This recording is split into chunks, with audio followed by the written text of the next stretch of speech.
This is Jordan Tower with JT News. I hope you guys are having a great Friday. Hit that like button, hit that subscribe button, and let's get right into the news. Make sure you smash the thumbs up button, okay? So we got Rick Ross. He dropped Port of Miami 2. Is it trash? No, it's not trash, okay? I don't think Rick Ross could drop something that's trash, okay? Because he's a great lyricist.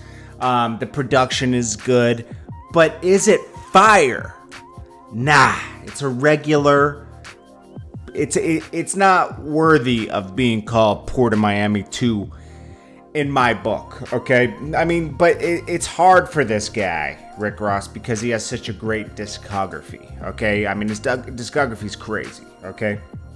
Just look what he's going up against. I mean, come on. He's going up against Port of Miami, which, you know, your first album's always, you know, the most, yeah, that's what people are introduced to. Then Trilla, Deeper Than Rap, Teflon Don, Godfrey. Teflon Don is where everything kind of changed. Deeper Than Rap was okay. Teflon Don, that was his run right there. Teflon Don, God Forgives I Don't, Mastermind. Hood Billionaire was good. It was cool. Black Market was cool. Rather You Than Me was fire. Port of Miami 2 was eh. Okay, and I'm just being honest, okay? It's just, it wasn't, I kind of already expected this because of the first couple singles he dropped. You know, the first one with Wale was like, it was okay. Then he dropped the one with Swizz Beatz, Big Time, which was cool, you know? It's like filler tracks, you know? And then he dropped Gold Roses with Drake, was filler, you know? Nobody went crazy over these tracks, you know? One of my favorite tracks, this is going off of the first couple listens, okay? I like, you know, Nobody's Favorite is good just for like a filler, but I like that one. I'll be playing that one. Summer Rain, White Lines is good. Of course, Born, you know, with the Jeezy song, the Jeezy feature, I like that. You know what I really don't like? The lies leading up to the album. I got Pusha T on Wayne on one track, and they don't even know it. All right. It's kind of going back to that Reebok line that got him out for Reebok, you know? Put this in a drink, she ain't even know it, okay? You lied to us, and we ain't even know it, okay? Come on. Pusha T's verse was removed. Now, a lot of people were speculating that it was removed because they didn't know they were on the same track on Maybach Music, what was it, 5 or 6? And Maybach Music 6. But that was debunked by Upscale Vandal, who works closely with Pusha T. Someone put out, say, I agree, but it's very likely Push didn't agree to let Ross keep his verse on there after he found out that Wayne was on it. Upscale Vandal said, this is incorrect. The verse was cleared even after Pusha was made aware of the other person on the record. Sorry to burst your bubble. Did Wayne have it removed? Probably not. I don't know. It's unclear why this is off. Clip said, I'm sorry, Pusha T from the clip said, what a hell of a year, True Colors exposed, crowns on those clowns. It's like you colored the nose. I mean, you know, he has a couple tracks here, a couple lines here that could be aimed towards Drake. I mean, you know, did that get it removed? I don't know. You know, maybe Drake said you can't put my, you know, song on there if you have Push on there. We don't know what happened. But Rick Ross was selling this idea that this happened. Now, of course, Pusha T's verse leaked now because it wasn't going to be on the album. I just don't like the lies, man. Why would you lie about that? You know? It's corny. You know? It's like that. But, you know, Rick Ross is going up against himself.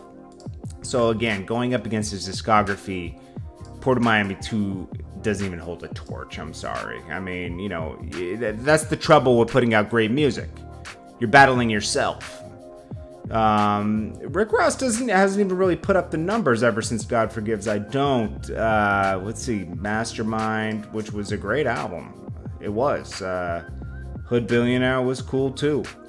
But they failed to even go gold. He's only gone gold a few times. He went platinum with his first release, obviously, straight out the gate. That's when albums were still selling. Trilla, he went gold. Deeper Than Rap failed to go gold. Teflon Don went gold. God Forgives I Don't win gold, and that's it. And this is his 10th album. So, you know, Rick Ross is probably doing this for sport at this point. I mean, he's invested in many other things, but this album is cool. It's not amazing. Is it trash? No. Okay, I can't say that because Rick Ross is a great lyricist. I don't think it's possible for him to put out something that's trash. You know, he's too talented with picking the beats and everything. But I'm curious what you guys think. A lot of people on Twitter agree with me that it's okay. It's not trash, but it's not good. It's like, it's okay.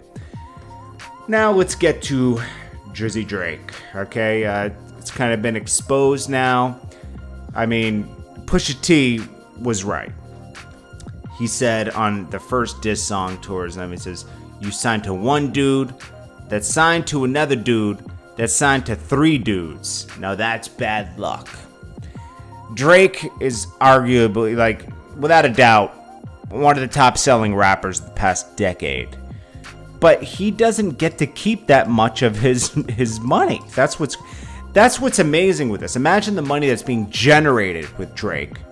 He's still able to live like a king, okay? Making tons of money because he has like 7 different ways of making money, which is amazing. Imagine how much money he would have had if he had a good deal, okay? But sometimes you gotta like pay the price. Like he was probably in the right situation as far as marketing and everything, but the wrong situation with pocketing the most of your money. Yeah, it's hard to get both right. But Drake, you know, gets to keep 11% of 130 million on single sales. I think that's just single sales. You know, he doesn't get to keep that much of it. A single sales was like 100 million. He gets to keep a small percentage of that.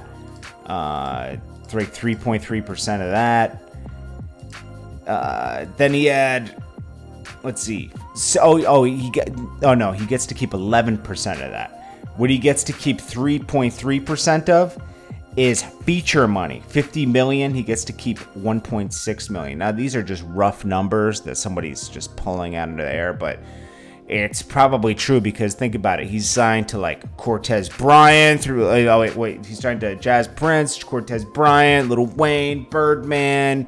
Universal's getting some money. Like there's a million people getting some money from Drake.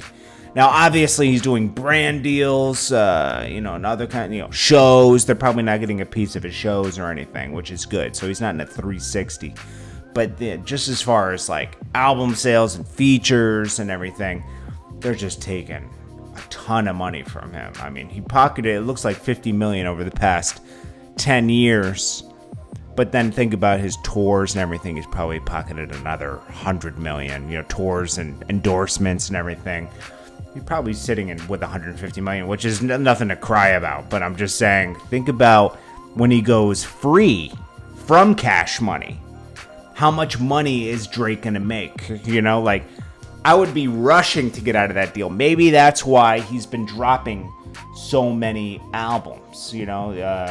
He's been dropping these, like those mixtapes. Those count. They're scanned. They're on streaming services. So when I think this last thing he put out was just him, the unreleased Lucy's. That was just OVO. I don't see any Cash Money imprint on any of that stuff. Like, I was looking for that because I want to see him get out of his Cash Money deal. He's put a lot of work in and he's still on top.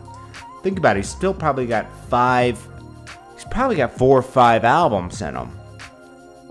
4 or 5 albums in him before he just, slips off the, everyone goes off, and it gets kind of trash after a while, but he's probably got another 5. And if he has another 5, he could probably generate another $100 million over the next 5 years and keep all that money, or most of it at least. Yeah, it all says OVO. There's no care package that says Cash Money on it, which is good. That's really good. So, we'll have to see. You know what album I want to see? I want to see Rick Ross and Jeezy do an album. They seem like a perfect pairing. And that would be a perfect way to end the year. You know, if you got Rick Ross and Jeezy doing an album, they would be challenging each other on the track, and sometimes that's what you need to push you to the next level. We know that Nas needs that most of the time. You know, like when Nas is on a track with other people, that's when you get the best Nas verse. On the last Rick Ross album, that was a super fire Nas verse. You get the best Rick Ross and Jeezy when they're challenging each other on a track.